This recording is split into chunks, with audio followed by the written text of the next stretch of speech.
আসসালামু আলাইকুম প্রিয় দর্শক। তো আপনারা দেখছেন সিভিল প্ল্যানেটিং ইউটিউব চ্যানেল এবং ফেসবুক পেজ। তো আপনারা হচ্ছে রটের গায়ে হচ্ছে B500 CWR বা B500 DWR হচ্ছে আপনারা দেখতে পারবেন, খেয়াল করলেই দেখতে পারবেন। এবং এই দুইটা হচ্ছে কী জন্য ব্যবহার লেখা থাকে এবং এর কাজ কী, তো সেই সম্পর্কে এই ভিডিওতে আমরা জানবো। তো প্রথমত হচ্ছে আমরা সবাই জানি রড হচ্ছে কনস্ট্রাকশনের অন্যতম একটি গুরুত্বপূর্ণ উপাদান, কিন্তু অনেকেই খেয়াল করেন রডের গায়ে হচ্ছে আপনার এই লেখাগুলো থাকে এবং আরও বিভিন্ন ধরনের কোম্পানির নাম থাকে, ঠিক আছে। তো এই লেখাগুলো হচ্ছে কী জন্য লেখা থাকে, তো সেইটা হচ্ছে আপনাদেরকে এখন হচ্ছে আমি বিস্তারিত আর কি বলবো। তো আমি একজন সিভিল ইঞ্জিনিয়ার হিসেবে সহজভাবে আপনাদেরকে বিষয়টি ব্যাখ্যা করতেছি এবং যাতে হচ্ছে সবাই হচ্ছে বুঝতে পারেন।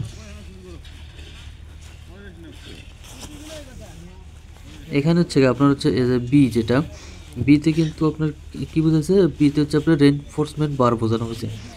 আর এটা হচ্ছে আপনার যা কনক্রিটের সাথে হচ্ছে ব্যবহার করা হয় যাতে হচ্ছে ভবনের হচ্ছে শক্তি বাড়ানোর জন্য। এবং এখানে যে 500 যেটা দেখতেছেন 500, সেটা হচ্ছে আপনার এক ধরনের হচ্ছে মেগা প্যাসকেল, যেটাতে হচ্ছে আপনার টেনশন বা হচ্ছে চাপ সহ্য করতে পারে এটা। এবং এটা হচ্ছে আপনার কয়েকটা ধরনের হয়, 400 হয়, 480, 500 আর কি নানান রকমের হয়ে থাকে। এখন হচ্ছে আসেন CWR, এটা কি? এটা হচ্ছে আপনার ঠান্ডা প্রক্রিয়াজাতকরণ করা হচ্ছে রড, এবং হচ্ছে শক্তিশালী কিন্তু নমনীয়তা তুলনামূলক কম এবং সাধারণত কনস্ট্রাকশনের জন্য ভালো। আর আরেকটা হচ্ছে আপনারা দেখতে পাচ্ছেন DWR, এটা হচ্ছে বেশি নমনীয় এবং বাঁকানো সহজ এবং ভূমিকম্পন এলাকায় বেশি ব্যবহৃত হয়, বড় ব্রিজ, হাই রাইজ বিল্ডিং ও নিরাপদ স্ট্রাকচারের জন্য উপযুক্ত।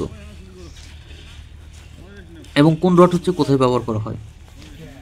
B500 হচ্ছে CRW হচ্ছে আপনার ব্যবহার করা হচ্ছে শক্তিশালী কিন্তু তুলনামূলকভাবে হচ্ছে কম নমনীয় রড, এবং B500 হচ্ছে আপনার DWR হচ্ছে আপনার শক্তিশালী এবং বেশি নমনীয়, তাই ভূমিকম্পন প্রবণ এলাকায় বেশি ব্যবহার করা হয়ে থাকে। এবং B600 DWR হচ্ছে আপনার অতিরিক্ত শক্তিশালী, যা মেগা স্ট্রাকচার, ব্রিজ, টানেলের জন্য উপযুক্ত। আপনি ধরেন যদি বেশি নমনীয় দরকার হয়, ভূমিকম্পন প্রভূত এলাকা, ব্রিজ, ভবন ইত্যাদি হয়, তাহলে হচ্ছে আপনি B500 DWR হচ্ছে বা B600 DWR হচ্ছে বেছে নিতে পারেন। যদি সাধারণ কনস্ট্রাকশন হয় এবং অতিরিক্ত নমনীয়তার দরকার না হয়, তাহলে আপনারা B500 CWR ব্যবহার করা যাবে।